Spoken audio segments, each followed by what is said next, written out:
Malam harinya John terlihat gelisah dan larut dalam kesedihan tatkala kembali teringat akan masa lalunya, di mana ternyata selama ini John mengalami depresi, merasa selalu dibayang-bayangi oleh kejadian yang pernah ia lakukan, menghabisi ratusan jiwa dengan sangat keji, sampai akhirnya Tuhan mengutuk perbuatannya dan memberikan hukuman berupa siksaan batin. Rasa bersalah yang teramat sangat membuat hatinya pun semakin rapuh, hingga di malam itu ia berniat akan mengakhiri hidupnya, meletakkan pistol tepat di kepalanya, dan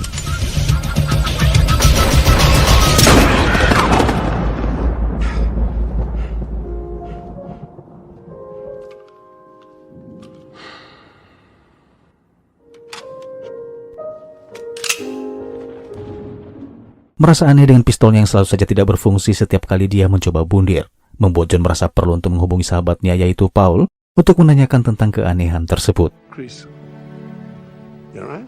Hey, listen, you ever have a 9mm round that didn't go off? Mendengar hal itu, Paul pun mengatakan bahwa peluru tidak pernah berbohong, di mana ketika peluru berhasil ditembakkan dan orang itu mati, bisa diartikan bahwa orang itu memang sudah ditakdirkan harus mati. Namun sebaliknya, ketika pelatuk dilepaskan dan selalu saja gagal mengeluarkan selongsong peluru, tidak bisa dipungkiri orang tersebut memang belum ditakdirkan untuk mati. Di tengah guyuran hujan deras, John tanpa sengaja melihat Lupita sedang menatapnya dari balik jendela. Dan saat itulah John sejenak merenung hingga mendapatkan sebuah jawaban, menyadari di balik kegagalannya tak lepas dari rencana Tuhan yang masih memberikan kesempatan kepadanya untuk tetap hidup, yang secara tidak langsung diberikan kepercayaan untuk menjaga dan melindungi kehidupan seseorang melalui gadis kecil bernama Lupita. Setelah mendengar curhatan Lisa, tampak jelas kemarahan tersirat dari raut wajahnya, mengharuskannya melakukan sesuatu yang entah seperti apa. Namun yang pastinya, ia akan memberikan penderitaan kepada para penculik. Di saat itu juga tanpa lagi membuang-buang waktu, John dengan segera mendatangi toko senjata untuk membeli beberapa perlengkapan seperti pistol dan juga senapan, beberapa granat genggam, beserta dengan 1 unit bazooka. Setelah perlengkapan dirasa cukup, John kemudian meminta bantuan Mariana, yaitu sang reporter, untuk mencari informasi alamat seseorang berdasarkan pelacakan plat nomor, yaitu nomor plat sebuah mobil yang sempat membuntutinya beberapa waktu yang lalu. Setelah mendapatkan lokasi alamat si penguntit atas bantuan Mariana, John dengan segera menyambangi lokasi tersebut yang berlokasi di sebuah apartemen di kota kecil Los Arcos. Si penguntit ini ternyata adalah seorang polisi korup bernama Jorge Gonzalez. Ia terlihat begitu sangat kaget ketika melihat John masuk ke dalam mobilnya sembari menodongkan sepucuk pistol. Menea, Jorge Gonzalez. Soy policía judicial. Menea. Ok. Tak berapa lama mobil itu pun berhenti di sebuah lokasi tebing yang sangat sepi, di mana John melakban tangan polisi korup itu ke setir mobilnya, lalu menginterogasinya dengan cara yang cukup ekstrim. Baku tembak itu pun berakhir tepat di saat John ambruk dengan peluru yang kini bersarang di dadanya. Yang sialnya, Lupita yang seharusnya melarikan diri justru kembali ke lokasi penembakan dalam keadaan masih tak sadarkan diri. John terbaring di atas ranjang rumah sakit dan tidak menyadari bahwa saat ini dirinya dijadikan tersangka tahanan kepolisian, dituduh melakukan serangan penembakan kepada 2 orang anggota polisi, sekaligus otak pelaku penculikan seorang bocah perempuan yaitu Lupita. Hingga tak berapa lama terdengarlah sebuah panggilan telepon, di mana di seberang sana sang penelpon yang merupakan pemimpin dari kelompok jaringan penculikan atau kita panggil saja sebagai The Voice, meminta Ramos agar menyiapkan uang tebusan sebesar $10 juta sebagai syarat untuk pertukaran kebebasan Lupita, sembari memperingati Ramos agar tidak melibatkan kepolisian dalam hal ini, karena jika itu terjadi maka The Voice tidak akan segan-segan menghabisi Lupita. Baku tembak itu menyebabkan salah satu dari kelompok penculik itu pun tewas meregang nyawa. Yang sialnya, sosok itu ternyata adalah saudara kandung The Voice, sehingga ketika ia mendengar informasi tentang kematian adiknya sekaligus raibnya uang tebusan, The Voice merasa bahwa Ramos telah menipunya dengan mengirimkan beberapa orang untuk merampas kembali uang tebusan itu. Dan parahnya, Calvo sebagai pengacara justru menyarankan kepada Ramos agar melakukan rekayasa penculikan terhadap Lupita putrinya sendiri, dengan tujuan asuransi Lupita bisa dicairkan yang diperkirakan bisa mencapai hingga $10 juta. Namun sayangnya rencana tidak sesuai dengan harapan. Semua rekayasa yang diatur oleh Calvos ternyata gagal hanya karena sekelompok pria yang tiba-tiba menyerang, bahkan mengakibatkan hilangnya nyawa saudara kandung sang penculik. Sehingga akibat dari semua itu, sang penculik pun murka dan Lupita kini benar-benar menjadi korban. Mendengar penjelasan dari suaminya tentu saja membuat Lisa terlihat begitu sangat marah. Ia tak menyangka suaminya telah melakukan sesuatu yang sangat bodoh tanpa peduli dengan risiko yang bakalan terjadi. Rasa kesal bercampur amarah membuat Lisa seketika mengucapkan kata-kata sumpah serapah, hingga muncul niat yang sangat besar dalam dirinya untuk menghabisi suaminya dengan tangannya sendiri sebagai pelampiasan untuk menyembuhkan rasa sakit hatinya itu. Namun John mencegah hal itu terjadi. Ia hanya tidak ingin Lisa berakhir menjadi tersangka pembunuhan sehingga ia memberikan sepucuk pistol beserta satu peluru kepada Ramos sebagai penentu apakah Ramos layak mati atau mungkin masih diberi kesempatan untuk hidup dengan memasarkan nasibnya pada sebuah peluru. John pun segera bergegas menuju ke lokasi dengan membawa serta Sanchez yang masih dijadikan sebagai sandera untuk mengantisipasi jika saja Daniel tidak amanah dengan ucapannya.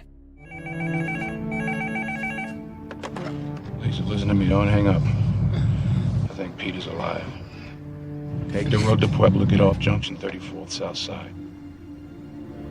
Meet you there in 2 hours. Singkat cerita, pada akhirnya mereka pun tiba di lokasi, di mana John meminta Lisa agar membantunya menodongkan senapan ke arah Sanchez, sementara dia sendiri akan melakukan pertukaran dengan Daniel.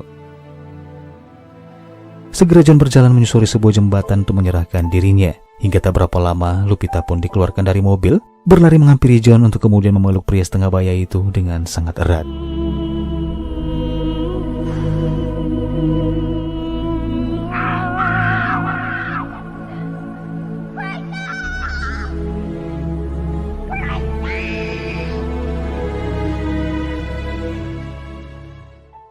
Tangis haru bercampur kebahagiaan dirasakan oleh Lupita. Sebuah pertemuan layaknya seorang ayah dan anak gadisnya, yang bahkan kehangatan seperti ini belum pernah dirasakan Lupita dari ayahnya sendiri. Namun kebahagiaan Lupita tiba-tiba berubah menjadi tangisan yang sangat menyayat hati, di mana ia baru menyadari bahwa pertemuannya dengan John saat itu merupakan pertemuan untuk terakhir kalinya, yang mungkin akan menjadi sebuah ingatan yang tidak akan pernah hilang sepanjang hidupnya. You alright? They didn't hurt you? Hi. All right, your mother's waiting for you. She's right down here on the end of the bridge. Okay, you go home. Where are you going? I'm going home too. Going to Blue Bottom. Semua rekayasa yang diatur oleh Calvus ternyata gagal hanya karena sekelompok pria yang tiba-tiba menyerang, bahkan mengakibatkan hilangnya nyawa saudara kandung sang penculik.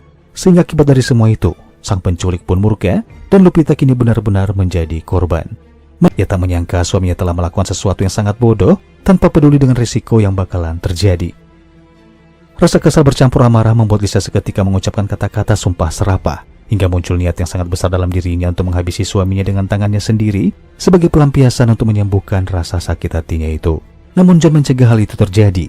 Ia hanya tidak ingin Lisa berakhir menjadi tersangka pembunuhan, sehingga ia memberikan sepucuk pistol beserta satu peluru kepada Ramos sebagai penentu apakah Ramos layak mati atau mungkin masih diberi kesempatan untuk hidup dengan memasarkan nasibnya pada sebuah peluru seperti yang pernah dilakukan oleh John beberapa waktu yang lalu. You know, they say a bullet always tells the truth. I'll pray for you.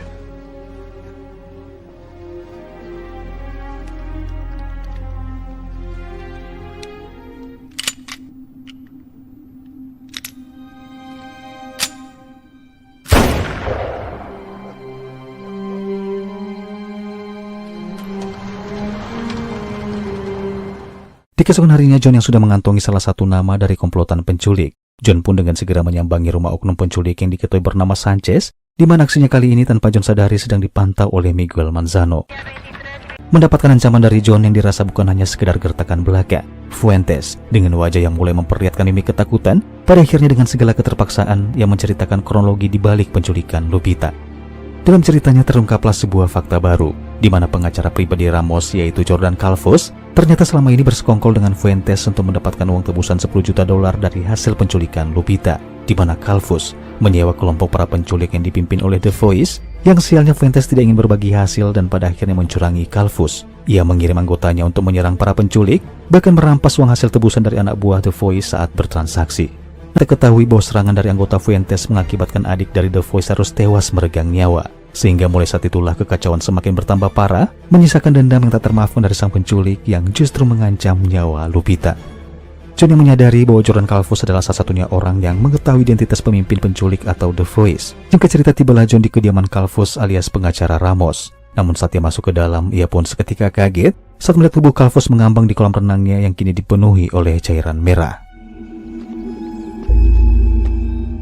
Beranjak dari kolam renang, John memasuki ruangan kerja Calvus untuk mencari petunjuk. Dan saat itulah John menemukan rekening koran yang berisikan transaksi atas nama Ramos, sehingga John pun sadar dan sangat yakin bahwa Ramos ayahnya Lupita dipastikan ikut terlibat dalam penculikan putrinya sendiri. Penasaran, John menuntun langkah kakinya dengan segera mendatangi rumah Ramos, di mana di sana ia mendesak Ramos agar menceritakan apa yang sebenarnya terjadi, bersamaan dengan munculnya Lisa yang awalnya tidak percaya dengan fakta tentang suaminya itu. Di tengah perasaan bersalah dan menyesali perbuatannya, Ramos pada akhirnya menceritakan apa yang sebenarnya terjadi, di mana kekecewaan ini berawal ketika Ramos mulai menyadari perusahaannya beranjak mengalami kebangkrutan. Utang di mana-mana, bahkan aset pun mulai hilang satu persatu, sehingga terungkaplah fakta bahwa pertemuan Ramos dan Calvo saat itu tak lain sedang membahas permasalahan hutang yang dialami Ramos. Dan parahnya, Calvo sebagai pengacara justru menyarankan kepada Ramos agar melakukan rekayasa penculikan terhadap Lupita, putrinya sendiri, dengan tujuan asuransi Lupita bisa dicairkan yang diperkirakan bisa mencapai hingga 10 juta dolar. Namun sayangnya rencana tidak sesuai dengan harapan. John berjalan kaki menyusuri jalan di sebuah kota kecil yang saat itu terlihat cukup ramai menyamarkan keberadaannya. Dengan menggunakan setelan jas yang sangat rapi plus dengan kacamata hitam, John berjalan sembari menenteng sebuah tas berisikan perlengkapan senjata, sembari sesekali melirik ke segala arah untuk memastikan keamanan di sekitarnya. Tak berapa lama langkahnya pun berhenti tepat di ujung jalan, di mana pandangan matanya tertuju ke sebuah toko lukisan, dan menyadari apabila seseorang berdiri di lantai 2 toko tersebut, bisa dipastikan ia dapat melihat dengan bebas aktivitas kantor polisi yang berada di seberang jalan, bahkan tanpa satupun objek yang menghalangi pandangan mata. Sehingga saat itu juga John menghampiri toko lukisan tersebut untuk kemudian meminta izin kepada si pemilik toko yang merupakan sepasang suami istri lanjut usia agar mengizinkannya masuk ke dalam tokonya itu.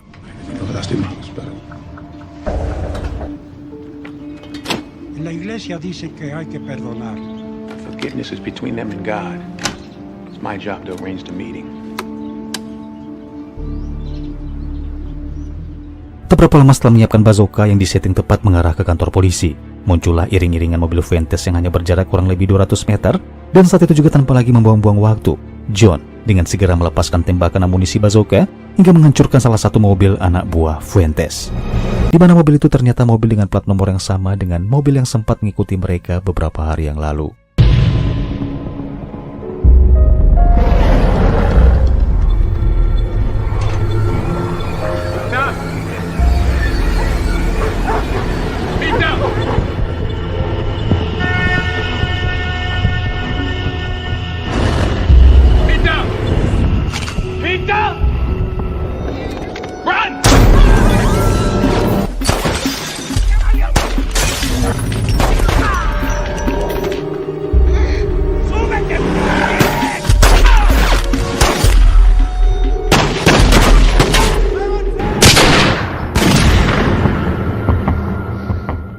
Baku tembak itu pun berakhir tepat di saat John ambruk dengan peluru yang kini bersarang di dadanya. Yang sialnya Lupita yang seharusnya melarikan diri justru kembali ke lokasi penembakan, berteriak histeris meratapi tubuh John yang kini terkapar tak sadarkan diri.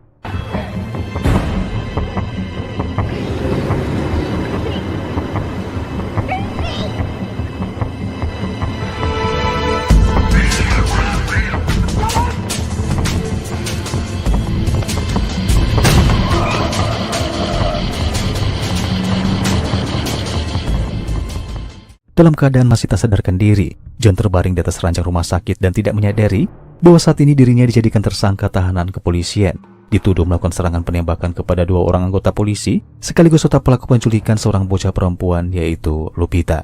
Este hombre, John W. Chris, ciudadano norteamericano, está bajo arresto de 2 elementos de la policía.